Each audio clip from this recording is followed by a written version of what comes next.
ومن يضلله فلا هادي له ونشهد أن لا إله إلا الله وحده لا شريك له أرسل إلى الناس كافة بشيرا ونذيرا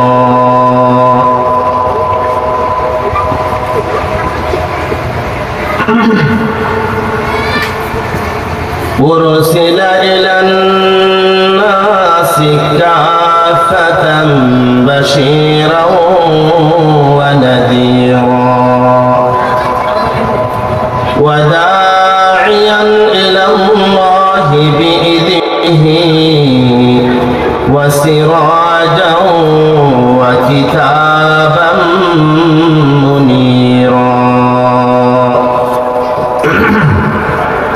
أما بعد فأعوذ بالله من الشيطان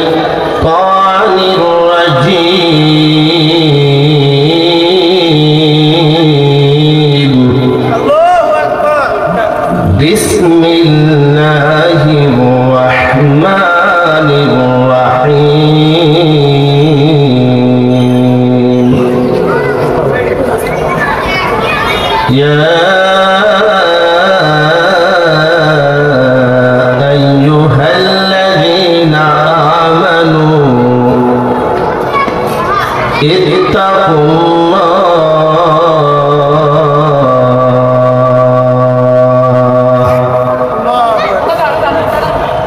يا أيها الذين آمنوا اتقوا الله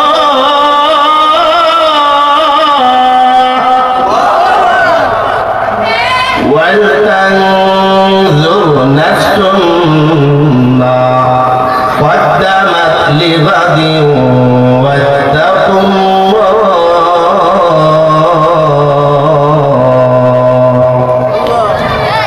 إن الله خبير بما تعملون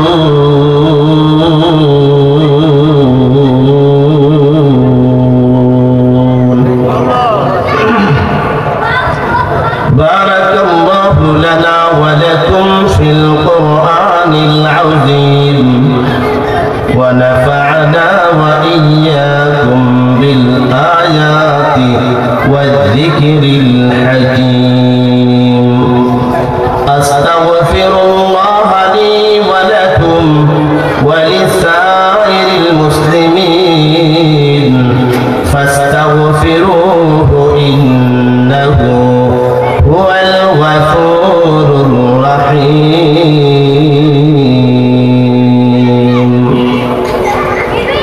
تکبیر میں کلمہ میں نمازوں میں ادا میں تکبیر میں کلمہ میں نمازوں میں ادا میں ہے نام الہی سے ملا نام محمد ہے نام الہی سے ملا نام محمد فرماتے تھے آنکھوں میں مجھے خلد بری میں فرماتے تھے آنکھوں میں مجھے خلد بری میں لکھا ہوا تو باپ ملا نام محمد لکھا ہوا تو باپ ملا نام محمد ہر ابتدا سے فعل ہر انتہا کے بعد ذات محمد بلند ہے ذات خدا کے بعد بلغ العلا بکمالہ كشف الدجى بجماله حسنت جميع خصاله صلوا عليه وآله لا إله إلا الله لا إله إلا الله لا إله إلا الله لا إله إلا الله لا إله إلا الله لا إله إلا الله محمد رسول الله صلى الله عليه وسلم খাদিজাতুল কুবরা মহিলা মাদ্রাসা আজমিরগঞ্জ পৌরসভাস্থ আজকে 10তম বার্ষিক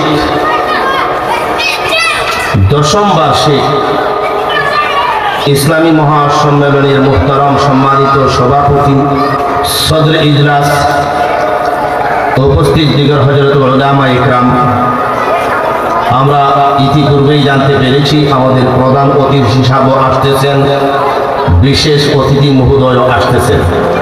আলহামদুলিল্লাহ, আল্লাহ তাআলা আমার মতো নগণ্যকে যে আল্লাহ তাআলা এই নুরানি ইমানি মাহফিলের মধ্যে আসার বসার কিছু কথা বলার শক্তি, সাহস, সামর্থ্য দিয়েছেন, এই জন্য মহান প্রভুর দরবারে শুকরিয়া জ্ঞাপন করি। আলহামদুলিল্লাহ। আমি আপনাদের সামনে আল্লাহ তাআলার কালাম থেকে যে আয়াতে কারিমা তিলাওয়াত করেছি সেই আয়াত সম্পর্কে কয়েকটি কথা বলবো। ওয়ামা তৌফিকি ইল্লা বিল্লাহ। আল্লাহ তাআলা সর্বপ্রথমই মানুষকে ঈমানদার বলে রাখতেছেন। আল্লাহু আকবার বলেন। ঈমানদার আল্লাহ তাআলা বান্দাকে কখন বলেন জানেন? হ্যাঁ বাবাজিরা আমার, বন্ধুরা আমার, লক্ষ্য করে শুনুন।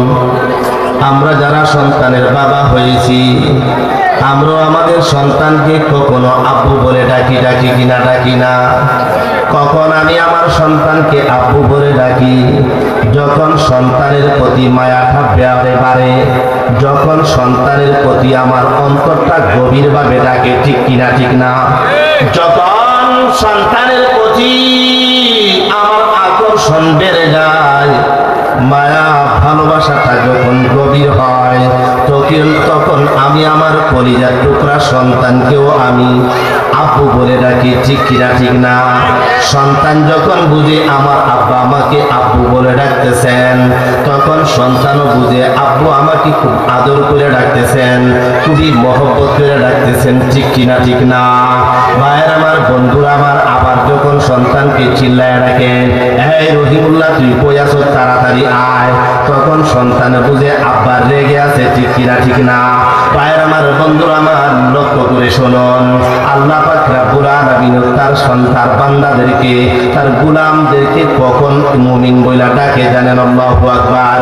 যখন আল্লাহ তাআলা তার বান্দার প্রতি রহমতের দৃষ্টি দিয়া তাকায়, যখন আল্লাহর রহমতের সাগরে জোশ উঠে যায়, যখন আল্লাহ পাক রব্বুল আলামিন রহমতের ভিতরে পাওয়ার আসে, যখন আল্লাহ পাক রব্বুল আলামিনের রহমতের সাগরে জোশ মারে, যখন বান্দার প্রতি আল্লাহর আকর্ষণ বাড়ে, তখন আল্লাহ তার বান্দাকে ঈমানদার মুমিন বলে ডাকতে থাকে। সুবহানাল্লাহ।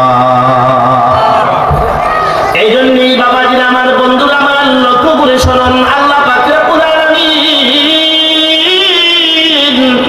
অত্যন্ত আদর করে, মহব্বত করে আল্লাহর রহমতের সুরে ডাকতেছেন বান্দারে, ইয়া আইয়ুহাল্লাযীনা আমানু, ও ঈমানদারগণ, আল্লাহু আকবার। বান্দা আর মালিকের সাথে সম্পর্ক হিসে ঈমানের সম্পর্ক, ঠিক কিনা ঠিক না? আল্লাহর সাথে আমাদের কিসের সম্পর্ক? আল্লাহ তো কোনো ছেলে মেয়েও নাই, আল্লাহ কাহারও পিতাও নন, উনারও কোনো পিতাও নাই, মাতাও নাই, ঠিক কিনা ঠিক না? তাহলে বান্দার সাথে তার মালিকের, গোলামের সম্পর্ক কি? মালিকের সম্পর্ক কি? গোলামের সাথে মালিকের সম্পর্কই হচ্ছে ঈমানের সম্পর্ক, ঠিক কিনা ঠিক না? এই জন্যই আল্লাহ পাক রব্বুল আলামিন যখন তার বান্দাকে সর্বোচ্চ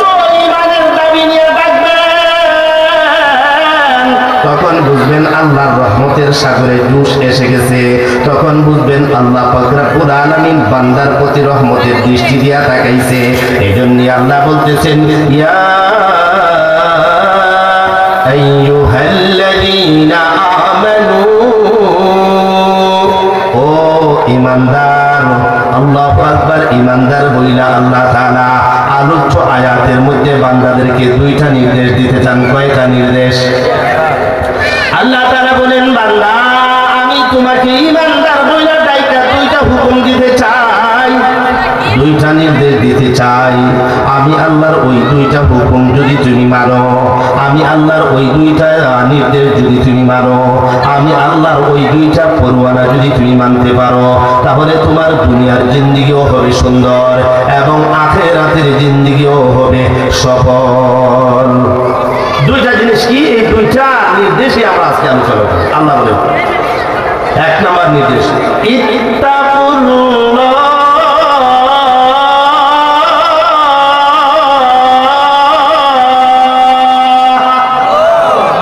আল্লাহ তাআলা বলেন, বান্দা ইত্তাকুল্লাহ, আমি আল্লাহকে তুমি ভয় করো।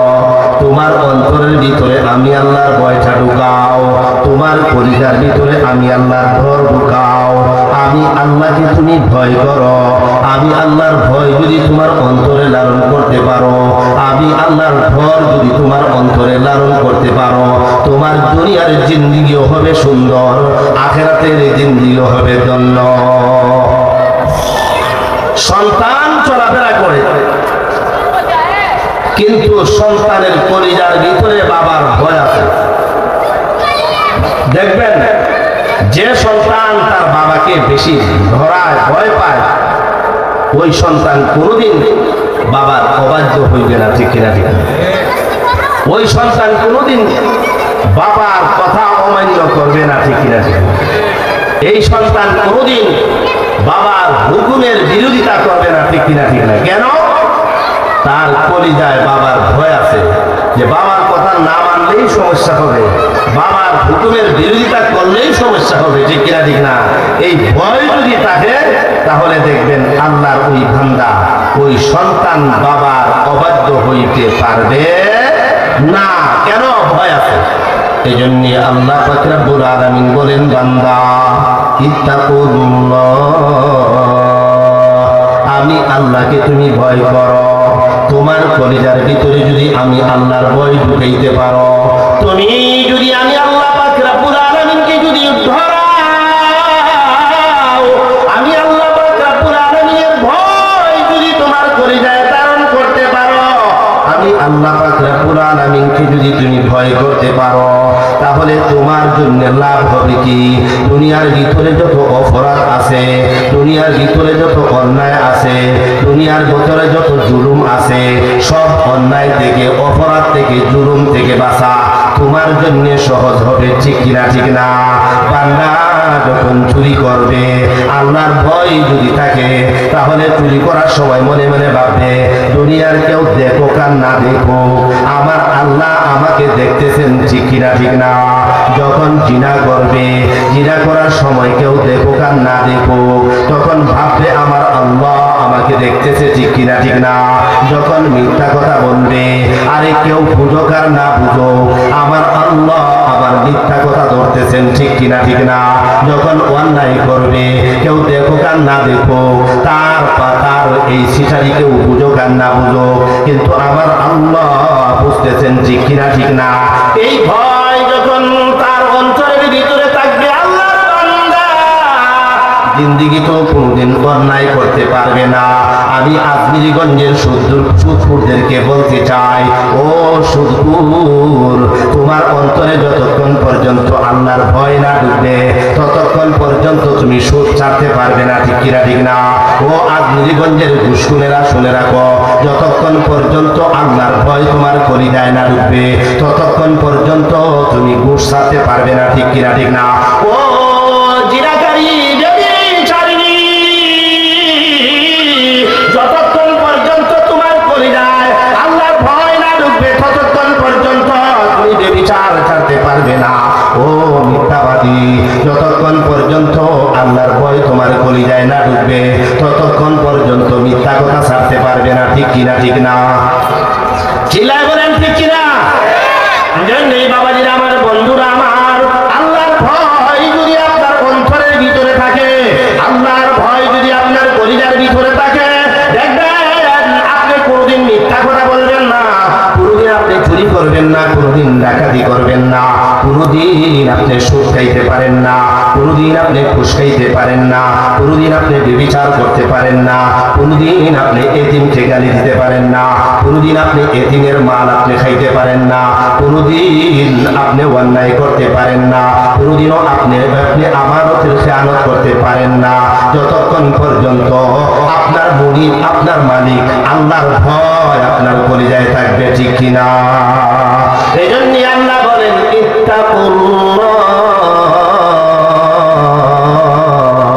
ও ইমানদার, আমি আল্লাহকে ভয় করো।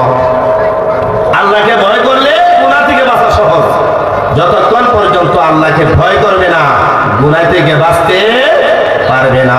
ভাইয়ের আমার, বন্ধুরা আমার, লক্ষ্য করে শুনুন, জুলাইখা যখন ইউসুফ আলাইহিস সালাতু ওয়াস সালামকে 7টা পুকুরের ভিতরে ঢুকাই দিছে, কয়টা? 7টা তালা বন্ধ করা হয়েছে। ইউসুফ, তুমি আজকে যাইবা কই? যাওয়ার মতো তোমার কোনো পজিশন নাই, আজকে আমার পাশে থাকতে হবে। ঠিক কিনা? ঠিক না? জুলাইখা যখন ইউসুফকে যখন ধরে করল, 7টা পুকুরের ভিতরে যখন ঢুকায় ফেলল, এখন আর ইউসুফ যাবে কোথায়, যাওয়ার মতো খেয়াল নাই। কিন্তু ইউসুফ আলাইহিস সালাতু ওয়াস সালাম যেহেতু নবী, উনার সিনার ভিতরে মহান আল্লাহর ভয় রয়েছে। ঠিক কিনা? ঠিক না? আল্লাহর ভয় থাকার কারণে আল্লাহ পাক রব্বুল আলামিন ইউসুফ আলাইহিস সালামকে হেফাজত করছেন। করেন কি করেন নাই? ইউসুফ আলাইহিস সালাতু ওয়াস সালাম বলেন, ওই কুঠরির ভিতরে জুলাইখা যখন আমাকে আহ্বান করে, ও ইউসুফ আসো আসো, কেউ এখানে আসবে না, কেউ দেখবে না, কেউ বুঝবে না, কেউ জানবে না, তুমি আমার মনের আশা পূর্ণ করো ইউসুফ। তোমার আর আমার আজকের লীলা দুনিয়ার কেউ দেখার মতো ক্যাপাসিটি নাই, দুনিয়ার কেউ দেখার মতো সামর্থ্য নাই, দুনিয়ার কেউ দেখার মতো সাহস নাই। এই কথা বলার পর ইউসুফ আলাইহিস সালাতু ওয়াস সালাম বলেন, আমি টেনশনের মধ্যে পড়ে গেলাম, আল্লাহর কাছে সাহায্য চাইতে লাগলাম, আল্লাহর কাছে সাহায্য চাইতে লাগলাম। হঠাৎ করে দেখি আমার বাবা ইয়াকুব আলাইহিস সালাতু ওয়াস সালামের ছবিটা আমার চোখের সামনে চলে আসলো। বাবার সামনে বাবার ছবি, ইয়াকুব পয়গম্বরের ছবি আমার চোখের সামনে বেশি আসলো। তখন আমার পয়গম্বরের ছবি দেখা আমার অন্তরের ভিতরে জ্বালাটা আরো বেশি বাইরে গেল, আল্লাহর ভয় আরো বেশি বাইরে গেল, আল্লাহর ভয় আরো বেশি বাইরে গেল। এখন আমি কেমন করে বাঁচবো? আমার মনে আমি চিন্তার মধ্যে পালাই দিলাম, মনে আমি বুঝ দিতে লাগলাম, যতক্ষণ পর্যন্ত দৌড় দিয়া গেট পর্যন্ত যাওয়া যায়, ওই গেট পর্যন্ত তো দৌড় যাওয়ার ক্ষমতা আমার আছে, ওই গেট পর্যন্ত যাওয়ার ক্ষমতা তো আমার আছে। আমি গেট পর্যন্ত যাইব, আল্লাহর কাছে সাহায্য চাইব। বাঁচানোর মালিক আমার আল্লাহ, হেফাজত করার মালিক আমার আল্লাহ, বিপদ মুক্ত করার মালিক আল্লাহ, বিপদ থেকে উঠাইবার মালিক আমার আল্লাহ। ঠিক কিনা? ঠিক না? ইউসুফ আলাইহিস সালাতু ওয়াস সালাম জুলাইখার এই বিপদ থেকে বাঁচার জন্য দৌড় দিলেন। দৌড় দিতে দেরি হইল, আল্লাহ পাক রব্বুল আলামিন ইউসুফকে বাঁচানোর ব্যবস্থা করতে দেরি করলেন না। সুবহানাল্লাহ। এই জন্যই আল্লাহর ভয় করে যা থাকতে হবে। কি থাকতে হবে বাবা? আল্লাহর ভয়। ইয়া আইয়ুহাল্লাযীনা আমানু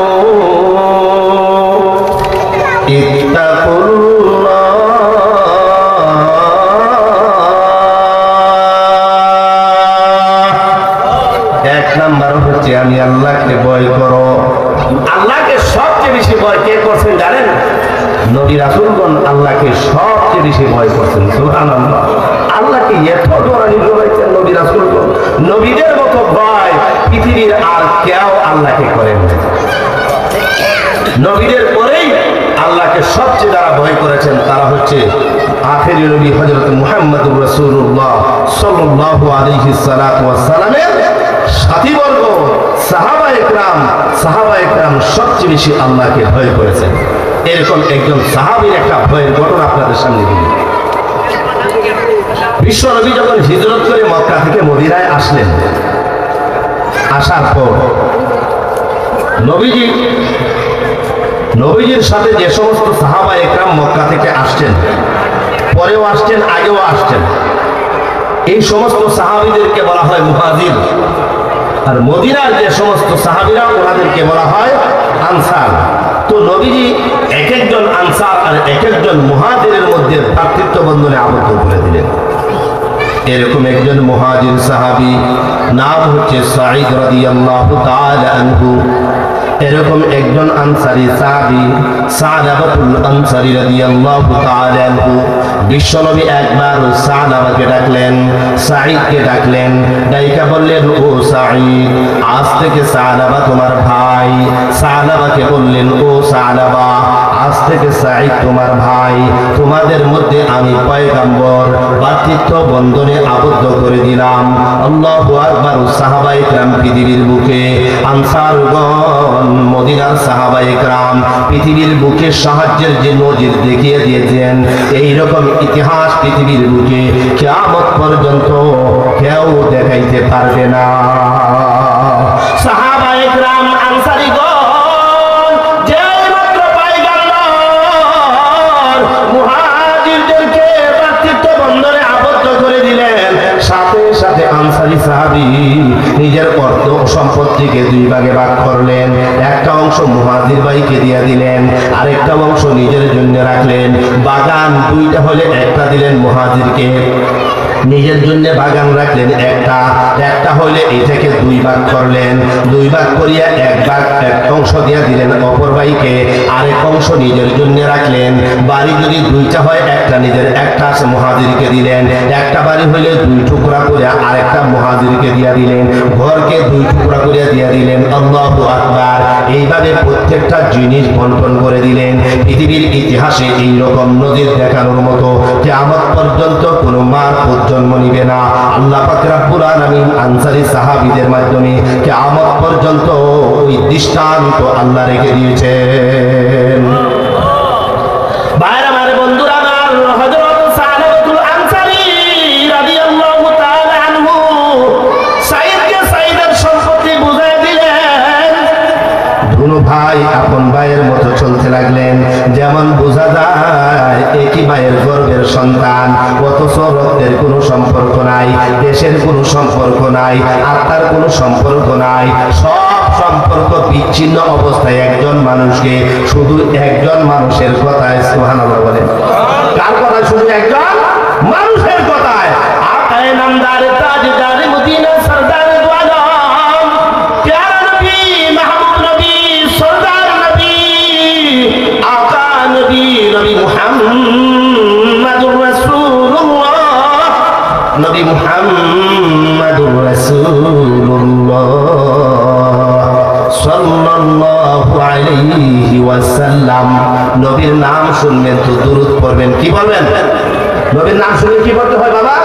দুরূদ পড়তে হয়। দুরূদ পড়েন তো? নবীর নাম শুনলে দুরূদ পড়তে হয়। মাইজে একটা কথা বইলা ফেলি।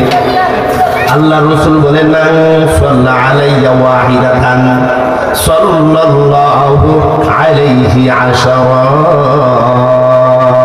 আল্লাহর পয়গম্বর বলেন, যে ব্যক্তি আমি নবীর শানে একবার দুরূদ পড়বে, মহান আল্লাহ সাথে সাথে তার ওই বান্দার প্রতি 10টি রহমত নাজিল করে দিবে। সুবহানাল্লাহ। আল্লাযীনু মান যুকিরতু ইনদাহু, আল্লাযীনু মান যুকিরতু ইনদাহু ওয়া লাম ইউসাল্লি আলাইহি। আল্লাহর রাসূল বলেন, যে ব্যক্তি আমি নবীর নাম শুনলো অথবা নিজের জবান দিয়ে উচ্চারণ করলো, আমি নবীর নামটা তার কানকে স্পর্শ করলো, আমি নবীর নাম শোনার পর তার জবান দিয়া দুরূদ পড়লো না, আল্লাহর রাসূল বলেন আসমানের নিচে জমিনের উপরে তার চেয়ে বড় বখিল আর কেউ হতে পারে না। যে ব্যক্তি নবীর শানে দুরূদ পড়তে বখিলতা করবে, ওই ব্যক্তি হচ্ছে ইন্টারন্যাশনাল বখিল। বলেন কি বখিল? ইন্টারন্যাশনাল বখিল, জগৎ বিখ্যাত বখিল, আবার নবীর শানে দুরূদ পড়তে বখিলতা করো, তো তুমি ইন্টারন্যাশনাল বখিল হইবাই। নাউজুবিল্লাহ। আল মিসকুফাহিল মিসকুফাহ লাম্মা যাকারনা রাসূলুল্লাহ। বলেন সবাই বলেন, আল মিসকুফাহিল মিসকুফাহ লাম্মা যাকারনা রাসূলুল্লাহ। বলেন মারহাবা। ওয়ান নুরুল্লাহিন নুরুল্লাহ লাম্মা হাদারনা আবা যাহরা। ওয়ান নুরুল্লাহিন নুরুল্লাহ লাম্মা হাদারনা আবা যাহরা। আশকিলি মিন ওয়াজদি ওয়া হালি, আশকিলি মিন ওয়াজদি ওয়া হালি ওয়া আকুলু লিন-নাবিয়্যিল গালি ইহলি গায়রান আহওয়ালি, ইহলি গায়রান আহওয়ালি গায়রাল গরামি লিরাসূলিল্লাহ। বলেন মারহাবা। কবি তার ভাষায় বলেন, ভাই এটা আমার আজকের আলোচনার বিষয় না, যেহেতু কথায় আসছে কথায় বলতেছি। কবি নবীর শানে বলতেছেন, আল মিসকুফাহিল মিসকুফাহ লাম্মা যাকারনা রাসূলুল্লাহ। এই কবিতা যখন আমি পড়ি আমার মনে চায় এটা যেন সারা দিন রাত আমি পড়ি। যতই পড়ি ততই মজা লাগে, যতই পড়ি ততই মজা লাগে। আল্লাহু আকবার। কবি কত সুন্দর বলতেছেন শুনুন। ও শ্রোতাগণ, আমি এমন একজন মানুষের আলোচনা তোমাদের সামনে করতেছি যে আলোচনাটা করলে আমার মুখ থেকে মেশকে আম্বরের সুগন্ধে হয়, যে আলোচনার মধ্যে শুধু মধু আর মধু, যে আলোচনার মধ্যে কস্তুরীর গেরান, যে আলোচনার মধ্যে মৃগনাদির গেরান, যে আলোচনার মধ্যে জগৎ বিখ্যাত সুগন্ধির গেরান, ওই মানব মহাবীর হলো, ওই মহামানব হলো আমিনার ফুলের ধন মুহাম্মাদুর রাসূলুল্লাহ সাল্লাল্লাহু আলাইহি ওয়াসাল্লাম। বলেন মারহাবা। তো বাবাজির আমার, বন্ধুরা আমার, বলতেছিলাম আল্লাহর পয়গম্বর সাঈদ আর সালাবাতুল আনসারীর মধ্যে বাতৃত্ব বন্ধনে আবদ্ধ করে দিলেন। ভাই ভাইয়ের সম্পর্ক খুব সুন্দরভাবে চলতেছে, মধুর সম্পর্ক, কোনো দ্বন্দ্ব নাই, কোনো অবহেলা নাই। আল্লাহু আকবার। এক ভাই আরেক ভাইকে কোনোদিন ফোটাওয়া দেয় নাই। সালাবাতুল আনসারী কোনোদিন সাঈদকে ফোটাওয়া দেয় নাই। এমন ভাবে এমন মধুর সম্পর্কে চলতেছে। হঠাৎ করে একদিন পয়গম্বর ডাক দিয়া বলেন, সাঈদ বাড়িতে যাও, প্রস্তুতি নাও, আমার সাথে তোমাকে জিহাদে যাইতে হবে। আল্লাহু আকবার। এই কথা যখন পয়গম্বর বললেন, সাঈদ রাদিয়াল্লাহু তাআলা বাড়িতে গেলেন, সমস্ত প্রস্তুতি নিলেন, সাহাবাকে ডেকে আনলেন, বললেন, ভাই আল্লাহর পয়গম্বরের সাথে আমি জিহাদে যাইতেছি, আমার বাড়ির দেখাশোনার দায়িত্ব তোমার, আমার সম্পদ দেখাশোনার দায়িত্ব তোমার, আমার পরিবার দেখাশোনার দায়িত্ব তোমার, আমার বাড়ির যত সমস্ত প্রয়োজন আছে, বাজার আর যা কিছু লাগে সব কিছু তুমি আইনা দিবা। সব জিম্মাদারি সাঈদ আবু সালাবাতুল আনসারীর হাতে দিয়া এবার পয়গম্বরের সাথে জিহাদে চলে গেলেন। জিহাদে যাওয়ার পর সালাবাতুল আনসারী প্রত্যেকদিন সাঈদের বাড়িতে আসে। সাঈদের বাড়িতে আইসা প্রয়োজনীয় জিনিসগুলা পর্দার বাহির থেকে ভিতরে পৌঁছায়া দেন। এইভাবে সম্পর্ক চলতেছে। এইভাবে যখন প্রত্যেকদিন সাঈদ যখন সালাবার বাড়িতে, সালাবা যখন সাঈদের বাড়িতে যায়, হঠাৎ করে একদিন বাড়িতে গিয়া দেখে বাড়িটা জনশূন্য অবস্থায় পড়ে আছে। অন্য সময় আসলে কিছু কোলাহল শোনা যাইত, সাঈদের ছেলে মেয়েরা খেলাধুলা করত। আজকে দেখা যায় ছেলে মেয়ে কেউ বাড়িতে নাই, বাড়িতে কোনো কোলাহল নাই, সমস্ত ছেলে মেয়েরা কোথায় জানি বেড়াতে চলে গেছে।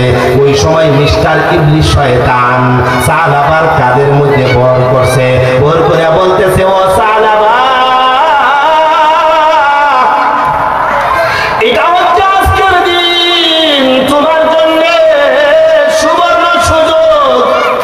হেলায় সুবর্ণ সুযোগ হারাবেন না। আমাদের অনেক ক্যাম্পাসাররা বলে কি বলে না, আরে হেলায় সুবর্ণ সুযোগ হারাবেন না। আসছে হাউজি পাম্পার নাকি আজমিরিগঞ্জের মানুষ আর সাল্লার মানুষ, এটার লাগে খুব বড় পরিচিত। কি বলে হাউজি পাম্পার পরিচিত না পরিচিত না? হ্যাঁ, তো হেলায় সুবর্ণ সুযোগ হারাইবেন না। মিস্টার ইবলিস শয়তান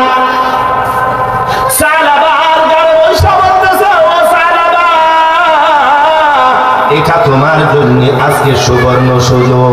ওই সুযোগটা তুমি হাতছাড়া করবা না। তুমি কি জানো সাইদের স্ত্রী কেমন? তুমি তো কোনোদিন সাইদের স্ত্রীরে দেখছো না। আল্লাহু আকবার, সাইদের স্ত্রী খুব সুন্দরী, খুবই রূপসী, মদিনার মধ্যে শ্রেষ্ঠ সৌন্দর্যের মধ্যে একজন সুন্দরী।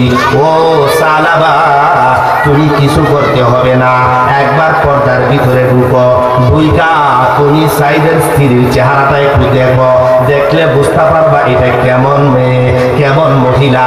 এই কথা যখন করলো, বলার পর সালাবাতুল আনসারী নিজেকে টিকে রাখতে পারলেন না, শয়তানের কাছে বন্দী হয়ে গেলেন, শয়তানের কাছে হার মানলেন। সোজা জিনিস নিয়ে সালাবা সাইদের স্ত্রীর পাশে চইলা গেলেন, পর্দার ভিতরে ঢুকলেন, মেয়ের মহিলার চেহারার দিকে তাকাইয়া এবার আশ্চর্য হয়ে গেলেন। ঠিক হইতো, এত সুন্দর মহিলা তো হতে পারে না, এত রূপসী সুন্দরী মহিলা চেহারার দিকে যেই মাত্র তাকাইল, এই অবস্থা থেকে সাইদের স্ত্রী কিং করতে বিমূঢ় হয়ে পড়েছে, হতভম্ব হয়ে গেছে। কি বলবে কি না, ব্যাপারটা কি, এরকম কেন ঘটলো? সালাবা তো কোনোদিন এরকম করে নাই, আজকে পর্দার ভিতরে আসলো কেন? এই কথা মনে মনে ভাবতেছে। হঠাৎ করে সালাবা সাইদের স্ত্রীর হাতের মধ্যে কপ করে ধরল, ধরার সাথে সাথে মহিলার শরীরটা কম্পন শুরু হয়ে গেল, ভয়ে থরথর করে কাঁপতেছে আর বলতেছে, ও সালাবা, তুমি যে আমার হাতটা ধরলা, তোমার ভাই সাইদ তো আমাকে তোমার কাছে আমানত রেখে গেছে। ও সালাবা, তুমি কেমন করে আমানতে রেখে আনত করবা? তোমার ভিতরে কি আল্লাহর ভয় নাই? তোমার ভিতরে কি জাহান্নামের ভয় নাই? ও সালাবা, এখনো সময় আছে, আল্লাহকে ভয় করো। যেই মাত্র মহিলা এই কথাটা বলল, বলার সাথে সাথে সালাবার কলিজার ভিতরে আল্লাহর ভয় ঢুকে গেছে। আল্লাহর ভয় যেই মাত্র ঢুকলো রে বাবা, সালাবা মহিলার হাতটা ছেড়ে দিয়ে বিকট ছুঁড়ে একটা ছিক দিলেন, লাফ দিয়া ঘর থেকে বের হইয়া হাউমাউ করে কান্না শুরু করে দিলেন, কাঁদতেছেন আর বলতেছেন, মালিক, ও মাওলায়ে কারীম,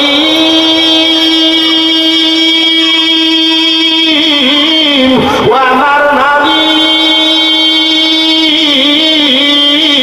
আল্লাহ, তোমার সালাবা বড় অপরাধী, তোমার সালাবা আমানতের খেয়ানত করে ফেলেছে, তোমার সালাবা জুলুম করেছে, তোমার সালাবা অন্যায় করেছে। এই সালাবার মতো অপরাধী দুনিয়ার বুকে কেউ নাই, এই সালাবার মতো অন্যায়কারী দুনিয়ার বুকে কেউ নাই। মালিক, আমি যে অন্যায় করেছি, আমি যে অপরাধ করেছি, এটা মহাবড় অপরাধ, এটা মহাবড় অন্যায়। মালিক রে, তুমি যতক্ষণ পর্যন্ত আমাকে মাফ না করো, ততক্ষণ পর্যন্ত আমি সালাবা ক্লান্ত হব না।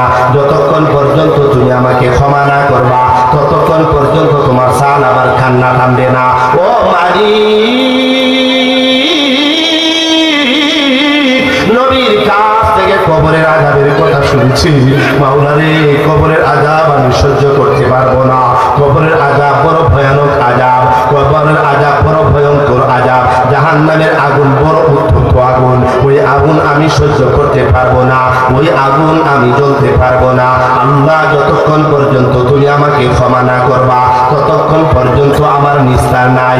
এইভাবে সালাবা কাঁদতে থাকে আর চিল্লাইতে থাকে, কাঁদতে কাঁদতে মহিলার মদিনার বাহিরে জঙ্গলের ভিতরে চলে যায়, জঙ্গলের ভিতরে রাত যায়, দিন যায়, সালাবার কাঁদে আর কাঁদে, মালিককে ডাকে আর বলে, অন্যায় করেছি করেছি, অপরাধ করেছি, জুলুম করেছি, আমি আমানতের খেয়ালত করেছি, আমি যে অপরাধ করেছি, কত বড় অপরাধ দুনিয়ার বুকে আর হইতে পারে না। আল্লাহ তুমি আমাকে ক্ষমা করিয়া দাও, তোমার সাহাবার জন্য তুমি ক্ষমা করিয়া দাও, তোমার সাহাবাকে তুমি ক্ষমার সুসংবাদটা জানাই দাও। যতক্ষণ পর্যন্ত আল্লাহ তুমি আমাকে সুসংবাদ জানাইবে না, যতক্ষণ পর্যন্ত তুমি সাহাবাকে মাফ না করবে, ততক্ষণ সাহাবা কোনদিন মদিনায় যাবে না, ততক্ষণ সাহাবা তার সন্তানের পাশে যাবে না, ততক্ষণ সাহাবা তার বিবির কাছে যাবে না, ততক্ষণ সাহাবা তার সম্পদের কাছে যাবে না, ততক্ষণ সাহাবা মদিনায় যাবে না। আমি চিরদিনের জন্য মদিনা ছেড়ে দিলাম, চিরদিনের জন্য সন্তান ছেড়ে দিলাম, চিরদিনের জন্য বিবি বাচ্চা সব কিছু পরিত্যাগ করলাম, জঙ্গলবাসী হয়ে গেলাম। যতক্ষণ পর্যন্ত তুমি তোমার সাহাবাকে ক্ষমা না করবে, ততক্ষণ পর্যন্ত সাহাবা আর মদিনায় যাবে না। ভাই আমার, বন্ধুরা আমার, আল্লাহর পয়গম্বরের একজন বিশিষ্ট সাহাবী, নবীজির জামাতা, মেয়ের কন্যা, একটা নয় দুইটা নয়, একটা নয় দুইটা মেয়ের কন্যা, দুইটা কন্যার স্বামী, নাম হচ্ছে হযরত উসমান রাদিয়াল্লাহু তাআলা আনহু। নাম তো শুনছেন? উসমান রাদিয়াল্লাহু তাআলা নাম শুনেন নাই?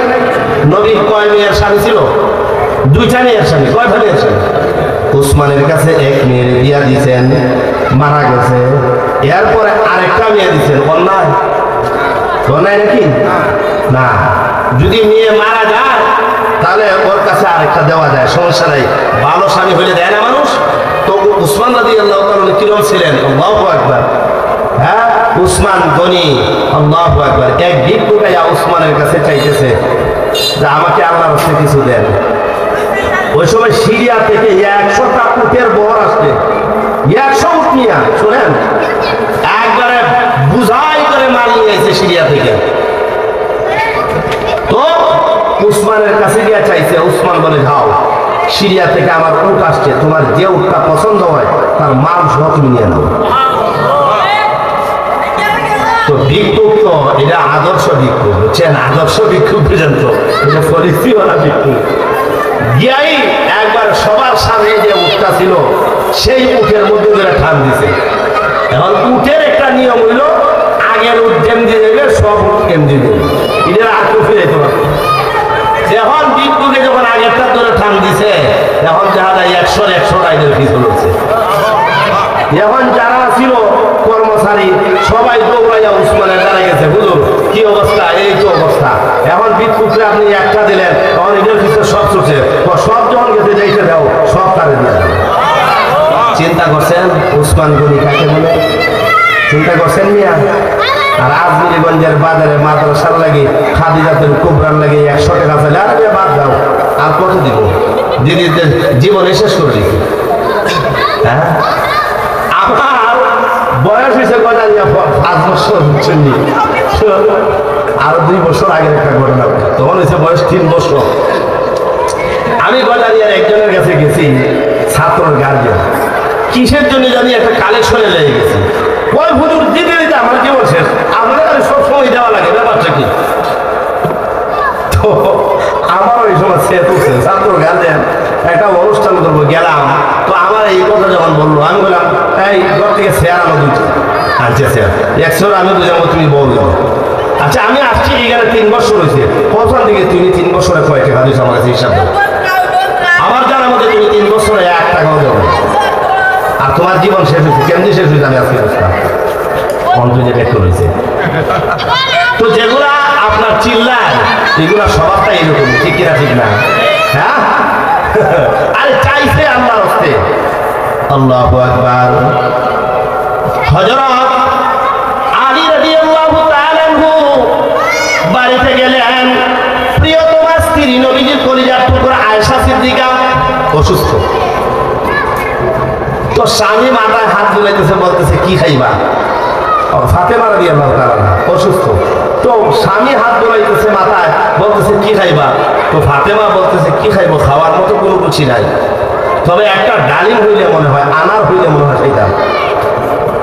তো আলী রাদিয়াল্লাহু তাআলা অত্যন্ত গরিব মানুষ ছিলেন। তো উনি কয়েকটা টাকা ছিল, এই টাকাগুলো নিয়ে বাজারে গেলেন, একটা ডালিম কিনে নিয়ে আসলেন। তো রাস্তার মধ্যে এক ভিক্ষুকের সাথে দেখা।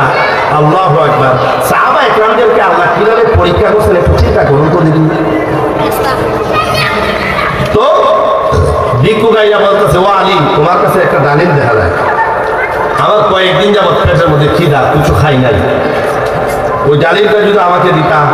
না, সম্ভব না, এটা আমার প্রিয়তমা স্ত্রী নবীর কলিজার টুকরা ফাতেমাতুজ জাহরা রাদিয়াল্লাহু তাআলা আনহার জন্য নিয়ে যাচ্ছি।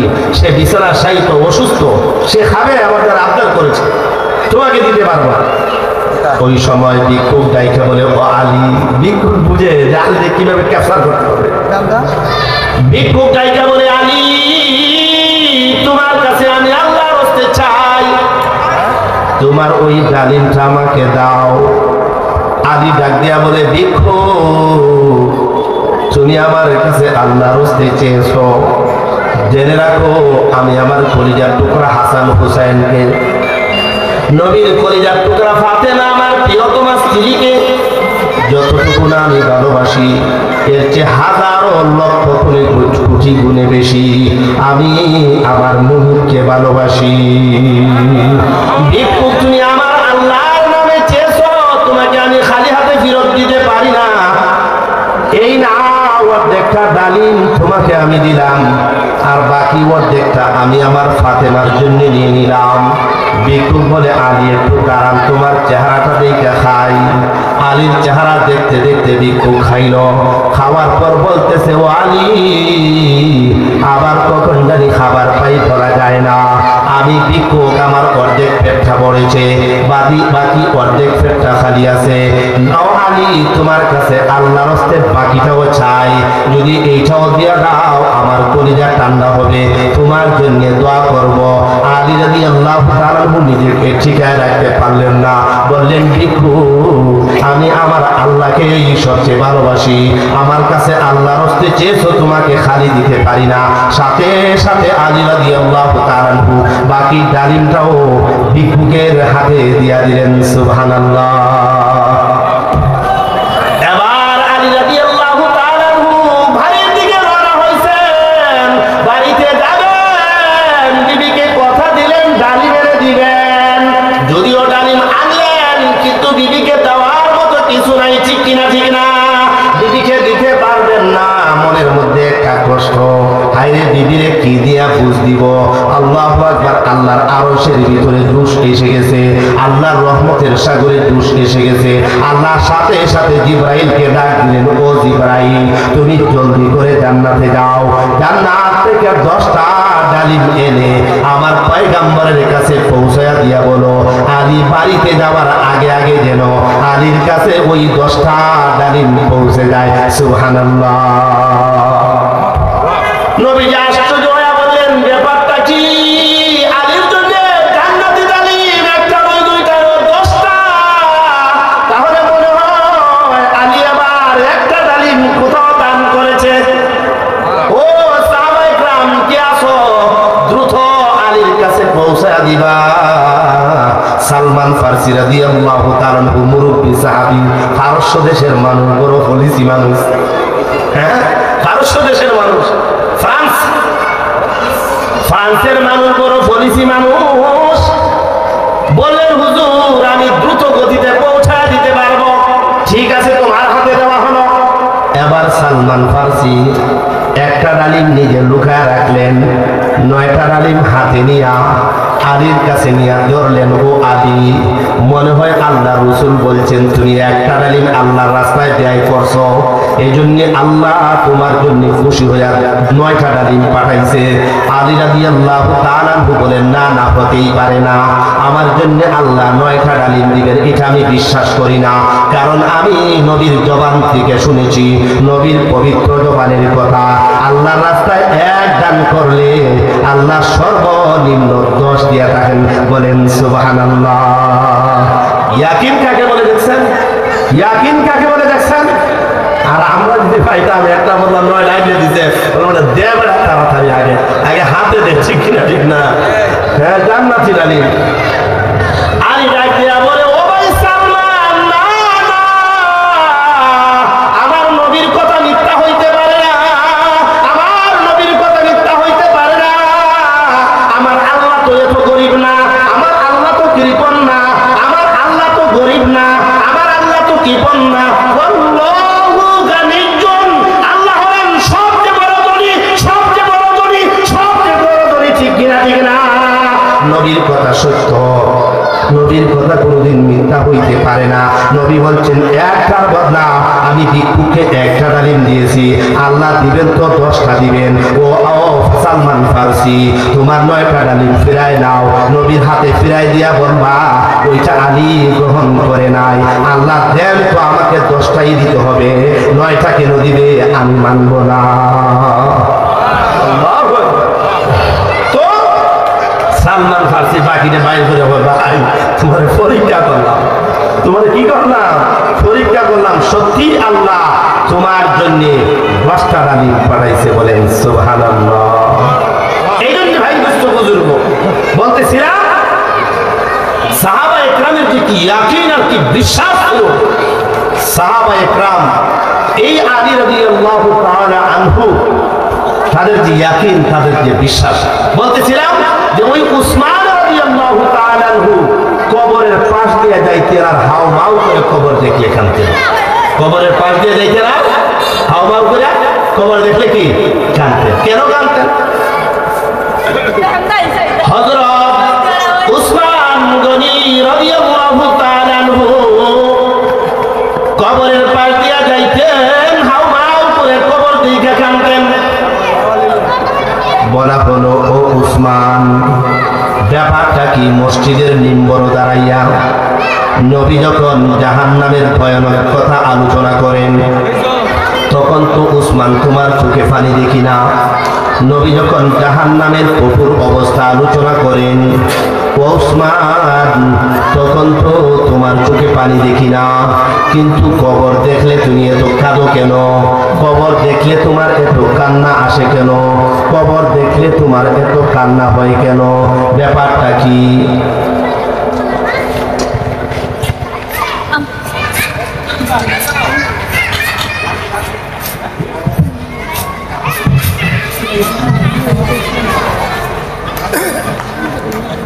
তো উসমান রাদিয়াল্লাহু তাআলা আনহুকে বলা হলো উসমান তুমি কবর দেখলে কাঁদো কেন? ব্যাপারটা কি? অথচ জাহান্নামের গভীর আলোচনায়ও কাঁদো না। উসমান রাদিয়াল্লাহু তাআলা আনহু ডেকে বলেন ভাই, মরার পর সর্বপ্রথম ঘাঁটি হইল কবর। নবীজি বলছেন যে ব্যক্তি কবরের মধ্যে 3টা প্রশ্নের জবাব সঠিকভাবে দিতে পারবে, কবর মধ্যে বাঁচবে, ওই ব্যক্তি জাহান্নামের আগুন থেকেও বাইচা যাবে। আর যে ব্যক্তি কবরের মধ্যে ধরা খাইবে, 3টা প্রশ্নের জবাব দিতে পারবে না, ওই ব্যক্তি নিশ্চয় জাহান্নামের লাকড়ি হবে। এই জন্য মরার পর আমার প্রথম গাছি কবর দেখলে আমি এই জন্যই কাঁদি, কারণ কবরে যদি আমি বাইচা যাই, আমি উসমানের জীবন হবে ধন্য। আর উসমান যদি কবরের আযাব থেকে না বাঁচতে পারে, তাহলে উসমান হবে সবার চেয়ে নিকৃষ্ট। ঠিক কিনা? এই জন্য ভাই দুষ্ট বুজুর্গ সালাবাতুল আনসারী রাদিয়াল্লাহু তাআলা আনহু অপরাধ করছেন কি? সালাবাতুল আনসারীর অপরাধটা কি? সাইদের স্ত্রীর সামনে গেছে, হাতে ধরছে। ঠিক কিনা? ঠিক না? অপরাধ তো এতটুকুই, এর বেশি তো আর কিছু করে নাই। কিন্তু রাত যায় দিন যায়, 24 ঘন্টা শুধু জঙ্গলে বৈশা কাঁদে আর কাঁদে। বলে আল্লাহ আমি বাড়ি ছাড়লাম, ঘর ছাড়লাম, সংসার ছাড়লাম, সন্তান ছাড়লাম, স্ত্রী ছাড়লাম, দেশ ছাড়লাম, খেস ছাড়লাম, সব কিছু ছেড়ে দিলাম। যতক্ষণ তুমি তোমার সালাবাকে মাফ না করবে, ততক্ষণ পর্যন্ত সালাবা ক্লান্ত হবে না, শুধু কাঁদতেই থাকবে। এইভাবে শুধু কাঁদে আর কাঁদে। আচ্ছা, সালাবা যে অপরাধ করছে, এই অপরাধ আমাদের সমাজের যুবকরা করে না? বাবির হাতে ধরে না, বাবির চেরার পা ছায় না। আচ্ছা, কোন যুবক এটার অপরাধ মনে করে? আল্লাহু আকবার, এটাকে অপরাধ মনেই করে না।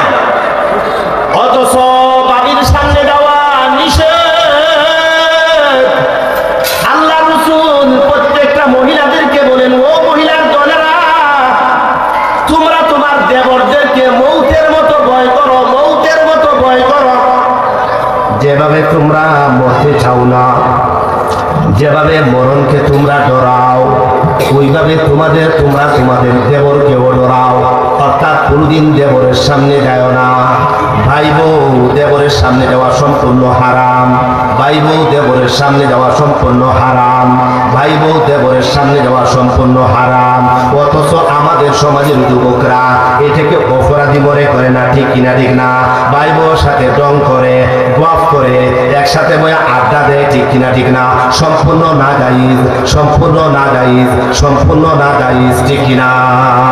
সালাবাতুল আনসারী সাইদ তো ভাই, ভাইয়ের স্ত্রীর হাতে ধরলেন, এটাকে এত বড় অপরাধ মনে করলেন। রাত যায় দিন যায় শুধু কাঁদে কাঁদে, চোখের পানি ফেলে কাঁদে আর চিল্লায়। এইভাবে যাইতে যাইতে হঠাৎ করে একদিন নবীজির জিহাদ শেষ হয়ে গেল। নবীজি সাহাবীদেরকে নিয়ে মদিনায় চলে আসলেন। সাইদ ওই জিহাদে আছে কিনা নাই বুঝেন না কথা? মনে আছে না আপনারা? এর ভিতরে কিছু উল্টা পাল্টা গেছে, আসলে আমি উল্টা পাল্টা যাই না, হঠাৎ করে চলে আসলাম। তো বাবাজিরা আমার, বন্ধুরা আমার, বলতেছিলাম সাঈদ নবীর সাথে জিহাদে গেলেন, জিহাদ থেকে ফিরত আসলেন। জিহাদ থেকে যারা ফিরতে আসে, যারা জিহাদে যায়, জিহাদ থেকে ফিরত আসার পর মসজিদে নববীতে সর্বপ্রথম আসেন। তখন প্রত্যেকের বাড়ি থেকে ভাই ভাতিজা ছেলে মেয়ে আত্মীয় স্বজন অনেকরা আসে এই গাজী সাহাবীদেরকে অভ্যর্থনা দিয়ে দেওয়ার জন্য। প্রত্যেক সাহাবীদের বাড়ি থেকে মানুষ গেল, কিন্তু সাঈদ দেখে আমার বাড়ি থেকে তো কেউ আসলো না, ব্যাপার কি? আমার বাড়ি থেকে তো অন্তত সালাবা তো আসার কথা, কিন্তু সালাবাও তো আমার কাছে আসলো না, ব্যাপারটা কি? তাদের কি হইল? সাঈদ তাড়াতাড়ি নবীর কাছ থেকে বিদায় নিয়ে দ্রুত বাড়িতে চলে গেলেন। বিবির কাছে ঘটনা জানতে চাইলেন, সালাবা কেন আমাকে আনার জন্য যায় না, সালাবা কই? বিবি সমস্ত ঘটনা খুলে বললেন। খুলে বলার পর সাঈদ বড় রাগান্বিত হইলেন। এত বড় স্পর্ধা, এত বড় সাহস সালাবা আমার স্ত্রীর হাতে ধরবে, এটা তো সহ্য করার মতো না। হ্যাঁ, আমাদের সমাজের বড় ভাইয়েরা ছোট ভাই স্ত্রীর হাতে ধরলে আমরা কিছু বলিও না, ঠিক কিনা ঠিক না? আমাদেরও চেতনা নাই, সব হারাই গেছে, সব ডুবে যাচ্ছে, হ্যাঁ, গুনার মধ্যে নিমজ্জিত হয়ে যাচ্ছি। আবার আমরা সফলতা খুঁজছি, হ্যাঁ, আবার জান্নাত খুঁজতেছি। এত সোজা? অপরাধ করে জান্নাতে যাইতে চান? ভাইরা ভাইরা, বন্ধুরা আমার, লক্ষ্য করে শুনুন। সালাবাতুল আনসারীর কথা শুনিয়া সাঈদ বড় রাগান্বিত হইলেন। এবার স্ত্রী ডাক দিয়া বলেন, যদিও সালাবা অপরাধ করেছে, কিন্তু অপরাধ করার পর থেকে জঙ্গলবাসী মদিনার কোনো মানুষ তার খোঁজ দিতে পারে না, তার কোনো সংবাদ নাই, কোথায় আছে, কি অবস্থায় আছে। মানুষের কাছ থেকে অনেক সময় শুনি সে শুধু জঙ্গলের বাদে পইলা কাঁদে আর কাঁদে, হাউমাউ করে চিল্লায় কাঁদে। এই কথা বলার পর সাঈদের মনের মধ্যে একটু সান্ত্বনা আসলো। যদিও শয়তানের ধোঁকায় পড়ে অপরাধ করেছে, যেহেতু নিজে বুঝছে এটা অপরাধ, আল্লাহর কাছে মাপ চাইতেছে, তাহলে তো ওই মানুষটাকে বাড়িতে ফিরায় আনা দরকার, ঠিক কিনা ঠিক না? এবার সালাবার খুঁজে বের হয়ে গেল, কোথাও পাইতেছে না, কোথাও পাইতেছে না। বাড়িতে ঢুকে খুঁজে, শহরে খুঁজে, রাস্তায় খুঁজে, বন্দরে খুঁজে, জঙ্গলের ভিতরে খুঁজে, কোথাও সাহাবাকে পাওয়া যাইতেছে না। হঠাৎ করে রাখালরা বলতেছে, ও মিয়া সাহাবাকে খুঁজো। ওই সাহাবা গভীর রজনীতে ওই গাছের নিচে বৈশা খাটতে থাকে। গভীর রজনীতে যদি ওই গাছের নিচে আসো, তাহলে ওই মানুষটাকে পাওয়া যাইতে পারে, নতুবা পাওয়া সম্ভব না। গভীর জঙ্গলের ভিতরে কোথাও খুঁজে পাইবা না। সাঈদ গভীর রজনী পর্যন্ত গাছের দ্বারা অপেক্ষা করলেন। হঠাৎ হঠাৎ করে শোনা যায় বিকট কান্নার আওয়াজ, কাঁদতে কাঁদতে গাছের নিকটে আসতেছে। এবার সালাবাকে যখন সাইদ পাইল, বলল ভাই আমি তোমার অন্যায় মাফ করে দিয়েছি, ক্ষমা করে দিয়েছি, আমার মনের ভিতরে কোনো কষ্ট নাই, চলো তোমাকে নেওয়ার জন্য আসছি, বাড়িতে চলো। সালাবা বলে না না সাইদ, আমি বাড়িতে যাব না, আমি যে অপরাধ করেছি, যে অন্যায় করেছি, যে ভুল করেছি, এরকম ভুলের ক্ষমা হইতে পারে না। আল্লাহ পাক রব্বুল আলামিন যতক্ষণ পর্যন্ত তার গোলামকে মাফ না করবে ততক্ষণ পর্যন্ত ওই সালাবা মদিনায় যাবে না। চিন্তা করেন আল্লাহর ভয় কিভাবে ঢুকছে। এই জন্য আল্লাহ বলেন ইত্তাকুল্লাহ,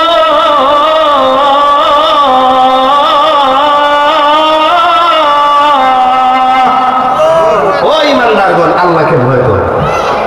দেখছেন কিভাবে বই ঢুকছে। সাহাবায়ে কেরাম রাদিয়াল্লাহু তাআলা আনহুম আজমাইনগণ আল্লাহকে যে পরিমাণ ভয় করতেন, এর নজির, এর দৃষ্টান্ত দেখিয়ে দিয়েছেন। আমরা যদি আল্লাহকে সেইভাবে ভয় করতে পারি, আমাদের জীবনও সফল হবে, সার্থক হবে। ঠিক কিনা ঠিক না? যারাই আল্লাহকে ভয় করবে, আল্লাহর ভয় যাদের কলিজায় সবচেয়ে বেশি থাকবে, দুনিয়ার মানুষ তত তাকে বেশি ভয় পাবে। আল্লাহু আকবার। ভাইরা আমার, বন্ধুরা আমার, এটা হচ্ছে 1 নম্বরের। সালাবার পরের ঘটনা বললে আরো অনেক লম্বা, আপনারা বক্তা আরেকজন আইসা দেখছি, এই জন্যে বেশি লম্বা করে যাবে না। আসলে এখন 2 নম্বরটার দিকে যাই। 2 নম্বর কি গুণ? দ্বিতীয় নম্বর গুণ হচ্ছে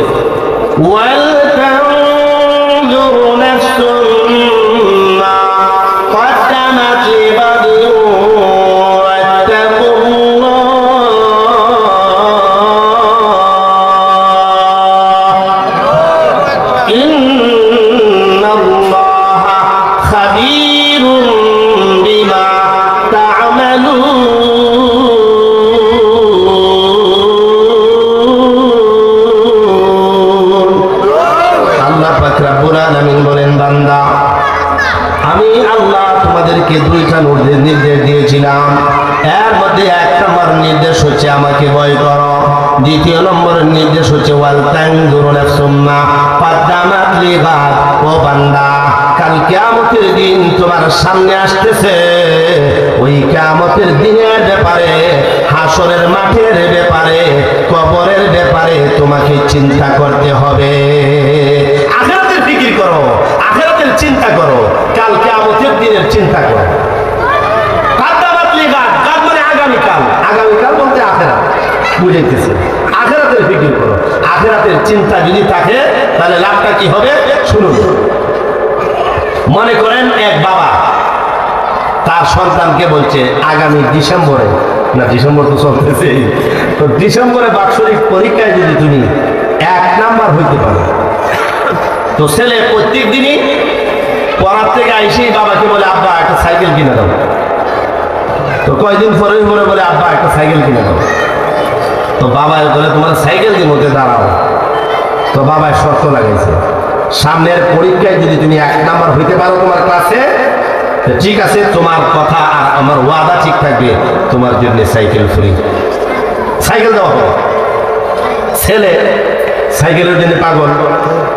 আমার ছেলে একটা কিছুদিন আগে সাইকেলের জন্য পাগল হয়েছে। হিপতে পরে গজারিয়া খান্দা আজকে হয় সাইকেল না দিলে আমি পড়তাম না। ও ভাই গন্দি ফেললাম কি হতো না। আচ্ছা যদি তুমি ফরো তো সাইকেল দেওয়া লাগবো, হাফিজে শেষ করো। এখন বড় ছেলেরে বানাইছি, বড় ছেলে কয়েকদিন পরে বলে কয় আব্বা তুমি একটা হুন্ডা কিনে। আরে হুন্ডা কিনে আমি করবো, গরিবের ছেলে হুন্ডার তেল দেওয়ার মতো ক্ষমতা আমার আছে কি? হুন্ডা না, আসলে আমারে কিনে দেবে। তো বড় ছেলেরা ফার্ম টাম দিয়া হইলাম, তুমি হাফিজে শেষ করার পর ইনশাল্লাহ তোমার হুন্ডা দিব ভাই। এই জন্য আমিও হুন্ডা লইতেছি না, ছেলেটা হিফজে শেষ করুক। তো ছোট ছেলে তারা বোঝারে যায় না, ওরা আমার সাইকেল দিতেই নাই। এই কথা বুঝে ফেরা বাদ দিলেছি। এখন ফেরা আমার তো লাগানি লাগবো। পরে সাইকেল একটা আপনারা আজমিরের থেকে কিনে নিছি, কিনে নিয়ে দিছি, এখন ফরাত আছে। তো বাবা বলতেছে আগামী পরীক্ষায় যদি নাম্বার 1 হইতে পারো তোমার কাছে, তোমাকে সাইকেল দিব, নতুবা তোমাকে সাইকেল দেওয়া হবে। এখন ছেলে তো সাইকেলের জন্য পাগল, ছেলে সাইকেলের জন্য পাগল। ঘুমাইতে যায় তার বই হাতে, মা বলে বাবা আর পড়তে হবে না, ঘুমাও। কয় না না, আমার পড়া বাকি রয়েছে, আমি ঘুমাইতে যাব না। ভাত খাইতে যায় তার বই হাতে, মা বলে বাবা ভাতটা খাও তারপরে করবা। কয় না না, আমার সাতটার মুখস্থ করতে হবে, একদিকে ভাত খাবো আর একদিকে আমি করব। গোসল করতে যায়, যেখানেই যায় খেলাধুলায় যায়, এখন আর তার খেলাধুলার মধ্যে মন নাই, এখন খাওয়ার মধ্যেও মন নাই, এখন তার বন্ধু বান্ধবদের নিকটেও মন নাই, শুধু বই নিয়ে 24 ঘন্টা পড়তে থাকে, শুধু তার পড়ার মধ্যে মন। ঠিক কিনা ঠিক না? কেন? একমাত্র তার উদ্দেশ্য হলো সাইকেলের পাগল, সাইকেল আমাকে বাবার কাছ থেকে নিতেই হবে। এই জন্য পরীক্ষায় নাম্বার 1 হতে হবে। পরীক্ষায় নাম্বার যদি 1 আমি হতে পারি,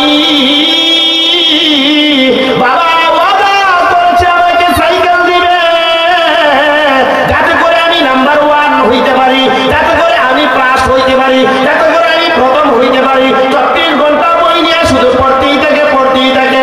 এই জন্য আল্লাহ পাক রব্বুল আলামিন বলে, বান্দা ওয়াল তানজুরু নাফসুম মা কাদ্দামাত লিগাদ, আগামীকালকের ফিকির করো, কিয়ামতের দিনের ফিকির করো, হাসরের ফিকির করো, কবরের ফিকির করো।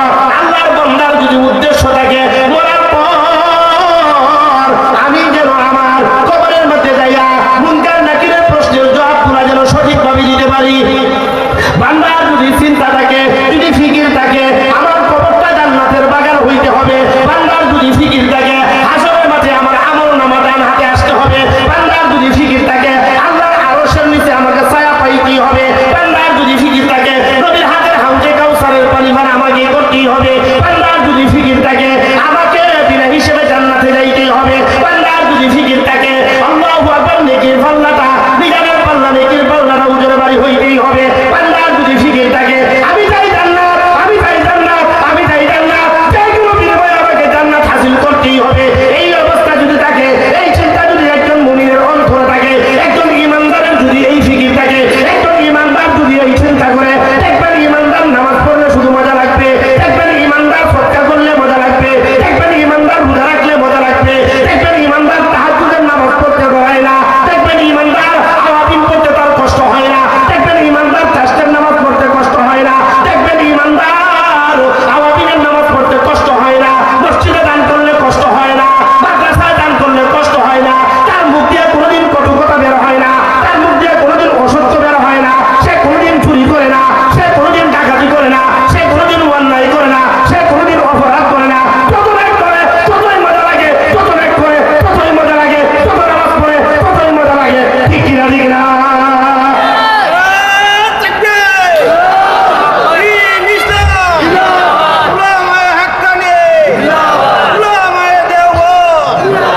এই জন্যই বাবাদের আমার, বন্ধুরা আমার, আল্লাহ তাআলা বলেন, ইয়া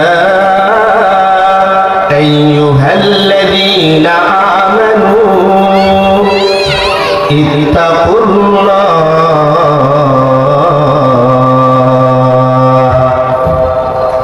ওয়াল তানজুর নাফসুম মা কদ্দামাত লিগাদিন ওয়াত্তাকুল্লাহ ইন্নাল্লাহা খাবীরুম বিমা তা'মালুন।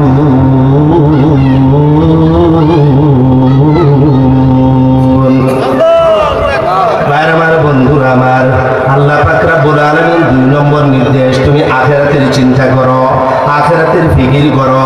আখিরাতের ফিকির করলে দেখবেন নেক আমল করলে শুধু মজা বাড়বে।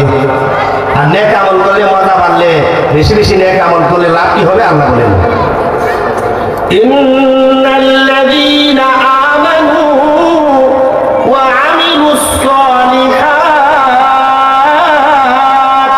কানাত লাহুম জান্নাতুল ফিরদাউসি নুজুলা। বলেন সুবহানাল্লাহ। আল্লাহ তাআলা বলেন, ও ঈমানদারগণ, তুমি ঈমান আনো, মুমিন হও এবং আমলে সালেহা নেক কাজ করো, আমি আল্লাহ তোমাকে এমন জান্নাতের মালিক বানাইব যে জান্নাতের নাম হবে জান্নাতুল ফেরদাউস, যে জান্নাতের তলদেশে মধুর নহর থাকবে, দুধের নহর থাকবে, শরাবের নহর থাকবে। এমন জান্নাতের মালিক আমি আল্লাহ তোমাকে বানাই দিব। সুবহানাল্লাহ।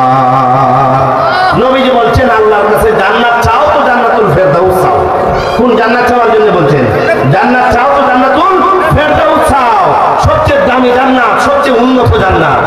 এই জন্য ভাই বুজুর্গ, নেক আমল করবেন, আল্লাহ আখিরাতের ফিকির করবেন, চিন্তা করবেন, তো নেক আমল করতে মজা পাইবেন। আসুন সাহাবায়ে কেরাম কিভাবে নেক আমল করতেন আর কিভাবে মজা পাইতেন এর একটা এক্সাম্পল আপনাদের সামনে তুলে ধরি।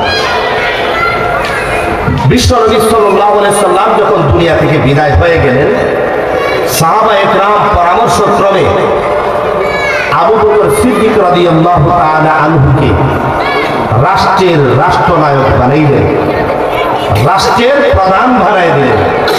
আবু বকর সিদ্দিক রাদিয়াল্লাহু তাআলা আনহু যখন রাষ্ট্রের প্রধান, তখন আবু বকর সিদ্দিক বক্তা আইছেন শেষ করব চম্বুকে। তো আবু বকর সিদ্দিক রাদিয়াল্লাহু তাআলা আনহু উনি ওনার রাষ্ট্রের সমস্ত বিধবা মহিলাদের নাম একটা লিস্টি করলেন। কার নাম? বিধবা মহিলাদের নাম। একটু লক্ষ্য করে শুনুন, বিধবা মহিলাদের নাম লিস্টি করলেন, আর বিধবা মহিলাদের নাম লিস্টি করে রাজ দরবারে থানায় দিলেন। কি করলেন? রাজ দরবারে থানায় দিলেন। রাজ দরবারে থানায় দেওয়ার পর সাহাবায়ে কেরামদেরকে বলে দিলেন, এই বিধবা মহিলাদের স্বামী নাই, ছেলে নাই, কেউ নাই, এদের লালন পালন কে করবে? একজন সাহাবী একজন বিধবা মহিলার জিম্মাদারি নিয়ে নাও, আর যে যার জিম্মাদারি নিবা ওই মহিলার নামের পাশে নিজের নামটাও লিখে রাখবে। তো একদিন হযরত ওমর রাদিয়াল্লাহু তাআলা ওই লিস্টের দ্বারা গেলেন যে আমিও একজন বিধবার দায়িত্ব নেই। নেওয়ার জন্য যখন গেলেন, গিয়ে দেখেন প্রত্যেক মহিলার নামের শেষে বিভিন্ন সাহাবীদের নাম লেখা হয়ে গেছে। তাহলে বোঝা গেল জিম্মাদারি নিয়ে নিছেন। শুধু একজন মহিলার নামের পাশে কারোর নাম লেখা নাই। তো ওমর রাদিয়াল্লাহু তাআলা মনে মনে ভাবলেন, তো আগামীকাল থেকে ওই মহিলার জিম্মাদারি আমি নেব। তো পরের দিন ফজরের নামাজের পর মহিলার বাড়িতে গেলেন, দরজায় কড়া নাড়লেন, ভিতর থেকে জবাব আসলো, কে? বললো, মা আমি ওমর, তোমার কি প্রয়োজন, তোমার বাড়ির কি কাজ আছে আমাকে বলো, আমি বাড়ির কাজগুলো করে দিব, আর কি প্রয়োজন হয় আমি এনে দেব। মহিলা বলতেছে, বাবা ওমর, আমার যা প্রয়োজন, বাড়ির যা কাজ যে ব্যক্তি করে দেন ইতিপূর্বে সবগুলা হয়ে গেছে, আমার কোনো কিছুর আর দরকার নাই, ওমর তুমি চলে যাও। ওমর মনে মনে ভাবলেন আরো সকালে আসতে হবে। পরের দিন ফজরের আজানের টাইমে আসলেন, বলতেছে, মা আমি ওমর আসছি, আমাকে একটু সুযোগ দাও, পূর্বের দিনের মতো আজকেও কথা, বাবা চলে যাও। পরের দিন ওমর মনে মনে ভাবলেন আরো সকালে আসতে হবে। পরের দিন তাহাজ্জুদের নামাজের সময় আসলেন, আবার এই কথা। মহিলা বলতেছে, বাবা ওমর আমার কিছু দরকার নাই, চলে যাও। অতি সংক্ষেপে বলতেছি চলে যাও। ওমর চিন্তায় পড়ে গেলেন, ব্যাপার কি? ওই মহিলার জিম্মাদারি কে নিল? ওই মানুষটাকে আগে চিনতে হবে, ঠিক কিনা ঠিক না, কে ওই মহিলার বাড়িতে আসে। পরের দিন ওমর রাদিয়াল্লাহু তাআলা আনহু গভীর রজনীতে রাস্তার মধ্যে দাঁড়াইলেন, একটা ঝোপের মধ্যে, মনে মনে ইচ্ছা ওই মানুষটাকে চিনবেন। হঠাৎ করে দেখা যায় একটা মানুষ নাঙ্গা পায়, অর্থাৎ খালি পায়ে ধীরে ধীরে অগ্রসর হইতেছে। যেই মাত্র ওমর মানুষটার সামনে দাঁড়াইলেন, ওমর আশ্চর্য হয়ে গেলেন, ব্যাপার কি? ওই মানুষটা তো রাষ্ট্রের প্রধান হযরত আবু বকর সিদ্দিক রাদিয়াল্লাহু তাআলা আনহু। বলেন সুবহানাল্লাহ। ওমর ডাক দিয়া বলতেছে, দুস্থ আবু বকর, আপনি মহিলার বাড়িতে গিয়া কাজ করেন, মহিলার ঘরের কাজগুলা কইরা দেন, মহিলার প্রয়োজনীয় জিনিসগুলা এনে দেন। ও আবু বকর, আপনি তো রাষ্ট্রনায়ক, আমাদেরকে হুকুম দিবেন, আমরা করব, আপনি গিয়া মহিলার বাড়ির কাজ করবেন, এটা কেমন করে হয়? এটা কেমন করে সম্ভব?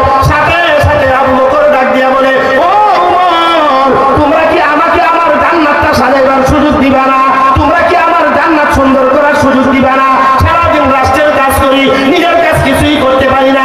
মনের মধ্যে ইচ্ছা হলো ওই মহিলার প্রয়োজন যদি মিঠাই দেয়, ওই মহিলার বাড়ির কাজ যদি একটু করি, ওই মহিলার ঘরের কাজ যদি একটু করি, ওই মহিলার একটু খাদ্য যদি এনে দেয়, তাহলে হয়তো আল্লাহ তাআলা ওই বিনিময়ে, ওই মহিলার জিম্মাদারি নেওয়ার বিনিময়ে, ওই মহিলার বাড়ির কাজ করার বিনিময়ে আল্লাহ তাআলা আমি আবু বকরের জান্নাতটাকে সুন্দর করে দিবেন। সুবহানাল্লাহ।